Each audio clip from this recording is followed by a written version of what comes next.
दोस्तों हमने गुज़िश्ता दिनों ख़वातीन का आलमी दिन जिसको हम इंटरनेशनल वुमेंस डे भी कहते हैं वो मनाया। और जब इस दिन की बात की जाती है तो बहुत सारे लोग इसको वेस्टर्न एजेंडा के साथ एसोसिएट करते हैं। बहुत सारे लोग इसको अ, और औरत मार्च को जो है वो एसोसिएट करते हैं। ये एक स्पेस इस तरह की बना दी जाती है कि इस दिन पे जो है वो बात कम और इसके जो कॉन्सिक्वेंसेस होते हैं उन पे बात ज़्यादा होनी शुरू हो जाती है।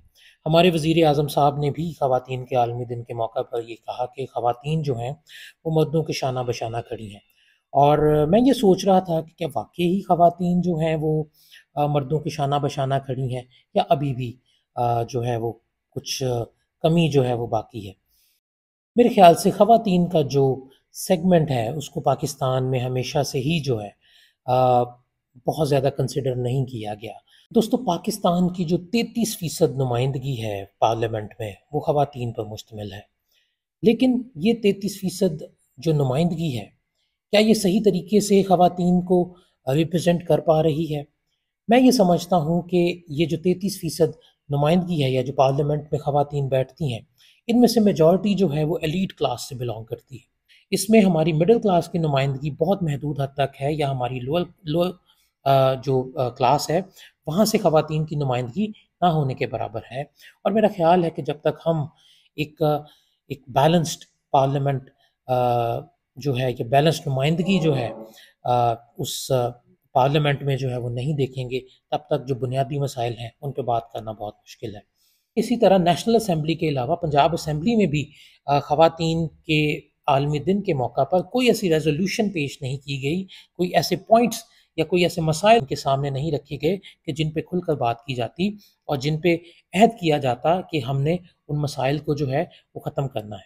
हालाँकि पंजाब असेंबली में अब जो लीडर ऑफ़ द हाउस हैं वो खुद एक ख़ातून हैं। अब पंजाब असेंबली में ज़रूर चाहिए था कि ख़वातीन के मसाइल पे ओपनली डिस्कस किया जाता और ख़वातीन को जो है वो अ, शाना बशाना लाने के लिए जो है वो इक़दामात और प्रैक्टिकल इक़दामात जो हैं वो किए जाते।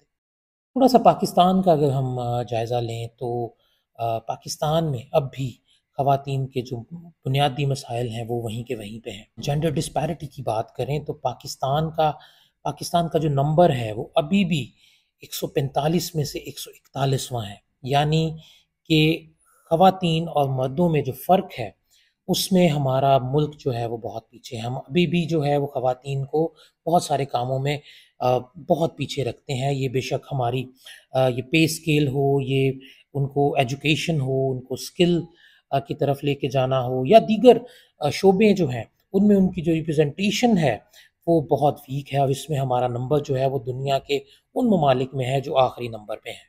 इसी तरह अगर हम स्कूल एनरोलमेंट की बात करें तो जो बच्चियां हैं उनमें जो स्कूल एनरोलमेंट की रेशो है वो बच्चों के निस्बत अभी भी बहुत कम है।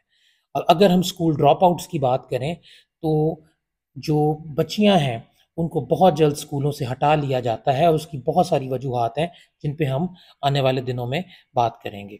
इसी तरह अगर हम देखा जाए तो पाकिस्तान में जो ख़वातीन की वर्क फोर्स है वो सिर्फ 22% है, और ये हमारे जो नेबरिंग कंट्रीज़ हैं जो हमारी साउथ एशियन कंट्रीज़ हैं उनके मुकाबले में बहुत कम है। इस 22% में भी जो ख़वातीन एग्रीकल्चर के शोबे से हैं, जो वेजेस हैं, जो उजरत है इन ख़वातीन को उन शोबों में वो मर्दों के मुकाबले में 35% कम मिलती है। तो ये एक बहुत ही गंभीर सिचुएशन है। हम देखते हैं कि ख़वातीन का जो है वो इस्तेहसाल किया जा रहा है, वो कोई भी शोबा हो। हम वाक़ई चाहते हैं कि ख़वातीन हमारे शाना बशाना खड़ी हों, तो हमें शायद ये तमाम चीज़ों पे गौर करना होगा। हमें उनकी हर शोबे में उनकी रिप्रेजेंटेशन को इक्वल बनाना होगा। वो ना सिर्फ़ एजुकेशन बल्कि स्किल, बिज़नेस और इसके अलावा दीगर जितने भी शोबाजात हैं वहाँ पे ख़वातीन को इक्वल नुमाइंदगी जो है वो देनी पड़ेगी। और इसके साथ-साथ पार्लियामेंट में भी एक मज़बूत जो है वो आवाज़ वो ख़वातीन की जो है उस वो हमें फ़राहम करनी पड़ेगी।